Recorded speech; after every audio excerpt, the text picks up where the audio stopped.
کرنا کافی نہیں ہے بلکہ چوک میں لٹکانا کافی ہے، چوک میں لٹکانا چاہیے۔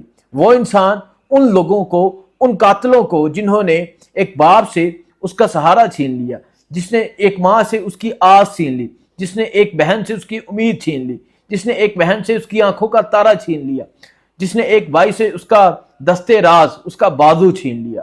بھائی باواں دے دردی ہوندے تے ماما ٹھنڈیا چھاواں، یہ ہم ہمیشہ سے سنتے آئے ہیں۔ آج آپ دیکھیں کیا کنڈیشن ہوگی، آپ سوچیں، میں سوچ نہیں سکتا۔ ایک بھائی جو امریکہ میں ہے اس ٹائم، علی زئی، اس کا بھائی آج یہاں تدفین ہوئی، جنازہ ہوا، وہ لائیو بیٹھ کے دیکھ رہا ہے۔ وہ چاہتا تو پاکستان آ سکتا تھا، لیکن پاکستان میں جو اس کے ساتھ ہونا ہے سب جانتے ہیں۔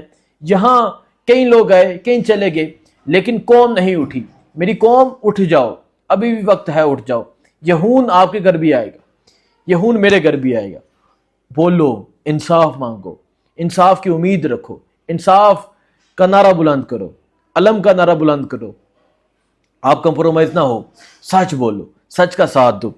آج علی زئی کا نوجوان بھائی شہید ہو گیا۔ دیکھیں، میں یہ کہتا ہوں کہ یہ معصوم خون تمہارا پیچھا کریں گے۔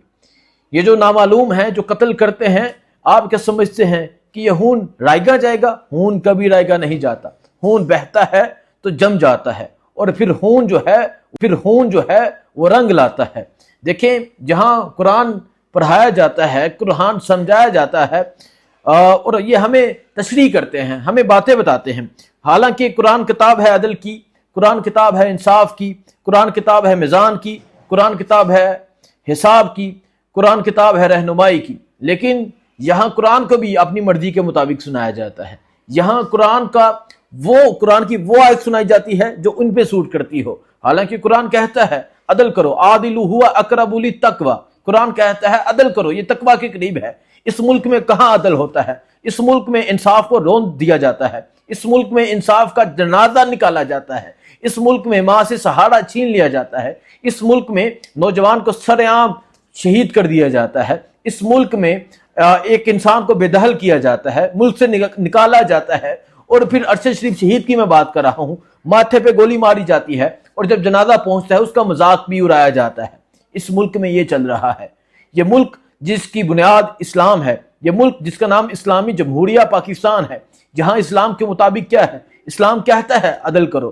کیا آپ کو نظر نہیں آتا؟ اسلام کہتا ہے کہ عورت کو عزت دو۔ آپ کو آج میڈیکل رپورٹ آئی صنم جاوید کی، میں سمجھتا ہوں کہ صنم جاوید کی بہادری کو تو اسلام ہی اسلام ہے، صنم جاوید کی ہمت کو اسلام ہی اسلام ہے۔ میڈیکل رپورٹ میں 8 جگہ تشدد کے نشانات تھے، 8 جگہ نشانات تھے کہ اس پہ ٹارچر کیا گیا ہے، اس کو تشدد کا نشانہ بنایا گیا ہے۔ اس ملک میں خواتین کی کہاں عزت ہے؟ اور پھر یہ کہتے ہیں ہو آر یو، پھر یہ بات کرتے ہیں کہ عورت کی عزت کی بات کرتے ہیں۔ کیا عورت مریم نواز ہے؟ کیا یہ عورت نہیں ہے؟ کیا صنم جاوید کسی کی بیٹی نہیں ہے، کسی کی ماں نہیں ہے، کسی کی بہن نہیں ہے؟ کیا جیل میں 2 سال سے کیا ڈاکٹر یاسمین راشد کسی کی ماں نہیں ہے، کسی کی بیوی نہیں ہے؟ کیا وہ عورت نہیں ہے؟ لیکن اس ملک میں ناانصافی کا راج ہو چکا ہے۔ اس ملک میں ناانصافی، ایک جو مجرم ہے وہ سمجھتا ہی نہیں، وہ عدلیہ کو کچھ سمجھتا ہی نہیں۔ آج بڑا دکھ ہوا۔ آج یقین کریں اس دکھ کو میں محسوس نہیں کر سکتا، لیکن اس دکھ کو میں سمجھ سکتا ہوں۔ میں سمجھ سکتا ہوں کیونکہ میرا بھی ایک جوان بھائی ہے، میں سمجھ سکتا ہوں کیونکہ میرا بھائی بھی ایک پردیس میں ہے، میں سمجھ سکتا ہوں کہ دکھ کیا دکھ ہے۔ علی زئی، ہم آپ کے دکھ میں برابر شریک ہیں، اور آپ کے بھائی کے لیے انصاف کا مطالبہ کرتے ہیں۔ اللہ آپ کے بھائی کے درجات بلند کرے، اور آپ کے اہل خانہ کو، اسپیشلی آپ کی ماں کو اور آپ کے والد کو صبر جمیل عطا فرمائے۔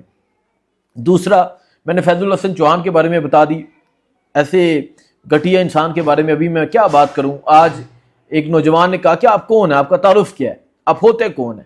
نوجوان جس نے کہا یہ 9 مئی کے کیس میں 10 ماہ جیل رہ کر آیا ہے۔ دیکھیں، یہ بات سمجھنی ہوگی، یہ بات جاننا ہوگی کہ کوئی کمزور نہیں ہوا، بلکہ لوگ مضبوط ہوئے ہیں۔ لوگ ان جیسے لوگوں سے پوچھتے ہیں کہ تمہارا تعارف کیا ہے، تم کون ہو؟ اور پھر یہ وہی لوگ ہیں جو ہم جیسے لوگ، میں خود کی بات نہیں کرتا، لیکن جو حق بات کرتا ہے، جو سچ بات کرتا ہے، جو انصاف کی بات کرتا ہے، یہی لوگ اس کو عزت دیتے ہیں۔ اور تیسرا، آج صنم جاوید جس کے بارے میں بتایا کہ میڈیکل رپورٹ آئی اور 8 جگہ تشدد کے نشانات تھے، اس کے ہسبینڈ کو بھی گرفتار کیا گیا تھا۔ آج اس کی ضمانت منظور ہو گئی ہے۔ اب سنم جاویدکی کا منظور ہوتی ہے یہ دیکھا جائے گا، لیکن خدارا اس ملک کو ملک سمجھے، خدارا اس قوم کو قوم سمجھے، خدارا ان پاکستانیوں کو پاکستانی سمجھے، خدارا ان کو بھی انسان سمجھے، انصاف کریں، اس ملک میں انصاف کا بول بالا ہو، اس ملک میں جمہور کی طاقت ہو، اس ملک میں اصل جمہوریت ہو، دعا میں یاد رکھیں۔ اللہ حافظ۔